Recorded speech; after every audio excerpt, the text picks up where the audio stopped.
Hello and welcome to Wisdom Trek. This is Guthrie Chamberlain, and I am your guide to wisdom. Thank you for joining us on our 7-day-a-week, 7 Minutes of Wisdom podcast.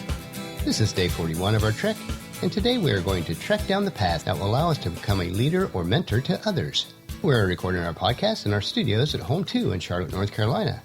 Today is a very hot day in North Carolina, with temperatures over 100 degrees.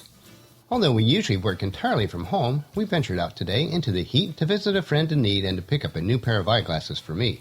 The optometrist said that it gives me the Clark Kent look from Superman. Well, I guess that's okay with me, since as I remember the old Superman episodes always referred to him as the mild-mannered Clark Kent, and that would fit my personality pretty well. Of all the superheroes from my childhood, Superman is still my favorite. Well, since I don't have any real superpowers myself, let's break camp today and head onto the trails of life. We want to consider the 3 character traits required which will allow us to create a living legacy. Now, in order to create that legacy, we must be able to lead and mentor others. And in order to lead and mentor others, we need to traverse certain trails, which you might say we need to put into practice certain habits that will allow us to attain the status of leader and mentor.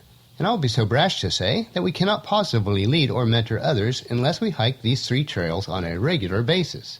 The model for our wisdom nuggets today, which shows us the 3 trails that we must travel, is learned from the Hebrew priest Ezra, who was taken into exile in Babylon by King Artaxerxes. Now Ezra was allowed to return to Jerusalem to assess the city's condition, which had been destroyed when Babylon attacked the city. And in chapter 7, verses 8 through 10 reads, Ezra arrived in Jerusalem in August of that year. He had arranged to leave Babylon on April 8th, the first day of the new year, and he arrived in Jerusalem on August 4th, for the gracious hand of God was on him. This was because Ezra had determined to study and obey the law of the Lord and to teach those decrees and regulations to the people of Israel. Now verse 10 gives us a pattern to follow in order to become a leader and mentor. Number 1 is to learn it. Our first trail that we must explore is the Learn It Trail. Before we can ever hope to lead or mentor others, we must first learn the practical lessons of life and to grow in wisdom yourself. You need to foster the spirit of continual learning within yourself.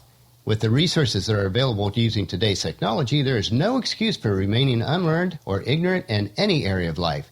In fact, as rapidly as the world is changing, if you are not continually learning, then you will quickly lose your skills and therefore your value in many areas of life. The most important skill to acquire is learning how to learn. Be a lifelong student. Anyone who stops learning is old, whether they're 20 or 80. Anyone who keeps learning stays strong. The greatest thing in life is to keep your mind young. In addition to that, the more you learn, the more you will earn, and the more self-confidence that you will have. But learning does take self-discipline. In fact, Proverbs chapter 12, verse 1 says, "To learn, you must love self-discipline. It is stupid to hate correction." And Proverbs 18:15 says, "Intelligent people are always ready to learn. Their ears are open for knowledge." And as we look back to Ezra chapter 7, verse 10, we see that Ezra had determined to study. Number 2, live it. The second trail we must explore today is the Live It Trail. You need to apply what you have learned to your life and to live it each day. It needs to become part of the very fabric of your life. What actually generates tangible results in your life is to regularly and consistently apply what you have learned. The whole point of absorbing new information is so that you can apply it in practical everyday life. Leadership or mentorship is practiced not so much in words as it is in attitude and actions. You have to live what you've learned each day. Yes, you need to learn from others that are wise, but you also need to display wisdom. Practicing what you have learned is not a one-time occurrence, but it becomes habits in your life. It becomes who you are. This is the result of living a life of integrity. Learning the golden rule is of no value until you practice it. Now, the Apostle Paul in his letter to the church in Philippi stated it in this manner in chapter 4, verse 9. "Keep putting into practice all that you have learned and received from me, everything you have heard from me and saw me doing. Then the God of peace will be with you."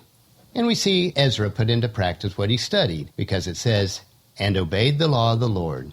And number 3, loan it. The third trail to explore is the Loan It Trail. Once you have taken time to learn how to be a good leader or mentor, and have shown with your life that you practice what you have learned, it would be a crime to humanity and your world if you do not loan that wisdom to others by leading and mentoring them. It is your obligation and responsibility to help others. I call this loaning to others because you will always retain what you have learned and practice, even when you share it with others. It is the multiplier effect. It is the abundance mentality. The more that you learn and share with others, the more it multiplies. Whatever your field of endeavor, mentoring is an important part of what you do. In fact, I would say it is a requirement. A large part of mentoring requires that you awaken in others their sleeping talents and abilities. It is difficult to actually teach others. It is more about giving them the ability to think and learn on their own. If you teach people how to think, you will prepare them to deal with life with greater capability than teaching them what to think.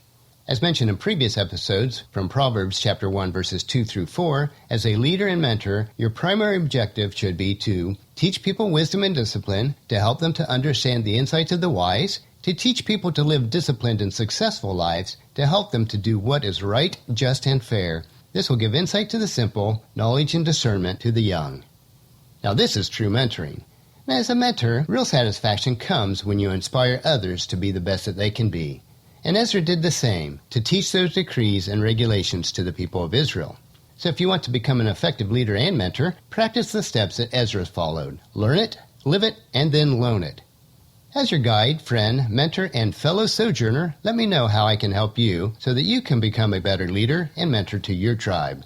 Well, that'll finish our podcast for today. If you've missed any of our previous podcasts, please check out Wisdom Trek on iTunes, Stitcher, SoundCloud, or at wisdom-trek.com. Tomorrow we will ponder the topic of the science of thinking big. So please join us on our camp tomorrow for another day of Wisdom Trek, creating a legacy. And if you enjoy these daily doses of wisdom, these little nuggets we provide each day, I encourage you to help us out in the following 4 ways. Number 1, please leave us feedback about the podcast at wisdom-trek.com. Number 2, if you've not done so already, please subscribe on iTunes or Stitcher so that the podcast will be downloaded to you automatically each day. Number 3, if you've previously left us a rating on iTunes or Stitcher, I do appreciate that, but if you've not done so, please go to iTunes or Stitcher and give us a rating so we can gain exposure on those platforms. And then number 4, spread the word to everyone you know to join us on our Wisdom Trek. I thank you for the opportunity and privilege of being with you each day and to serve you in this way. The journal for this podcast can be found at wisdom-trek.com, where we also have pictures, tweetable quotes, wisdom nuggets, and free resources. Since we take this trek together, let us always live abundantly or fully, love unconditionally, listen intentionally, learn continuously, lend to others generously, lead with integrity, and leave a living legacy each day. This is Guthrie Chamberlain reminding you to keep moving forward, enjoy the journey, and to create a great day. See you tomorrow.